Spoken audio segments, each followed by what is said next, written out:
சென்னை மாநகர காவல்துறை என்னை கைது செய்ய வந்திருக்கு. நான் இன்னும் கதவு திறக்கல. வழக்கறிஞர்கள் வரட்டும்னு சொல்லிட்டு வெயிட் பண்ணிட்டுருக்கேன். உடனே திறங்க அப்படின்னு சொல்லியிருக்கிறாங்க.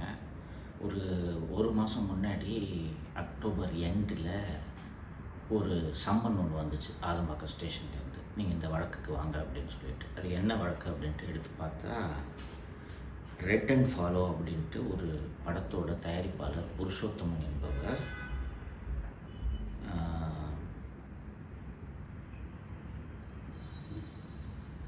27/6/2025 அன்று என்னை 30/6/2025 அன்று என்னை அலுவலகத்துக்கு வந்து பார்த்து, எனக்கு வந்து நீங்கள் என்னை பற்றி தப்பாக பேசிட்டீங்க அந்த வீடியோவில், அந்த வீடியோவை நீக்குங்க அப்படின்ட்டு சொன்னதாகவும், நான், மாலதி, அலுவலகத்தில் இருந்தவங்க எல்லோரும் சேர்ந்து அவனை அடித்து, டேய் இன்னும் 10 லட்ச ரூபா கொடுத்தா தான் வீடியோவை நீக்குவேன் அப்படின்னு சொன்னதாகவும், அவன் கையில் வச்சிருந்த ஒரு 2 லட்ச ரூபாயை பிடுங்கிக்கிட்டதாகவும் ஒரு எஃப்ஐஆர் அப்படின்ட்டு அலிகேஷன் அப்படின்றது தெரிய வந்துச்சு.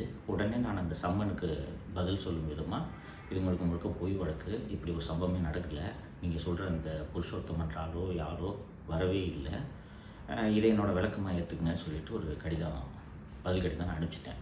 நவம்பர் 1 அன்றைக்கி நான் அந்த ரிப்ளை அனுப்பிச்சிருக்கேன். அதுக்கப்புறம் இது வரைக்கும் எந்த விதமான ஆக்ஷனும் போலீஸ் சைட்லேருந்து இல்லை.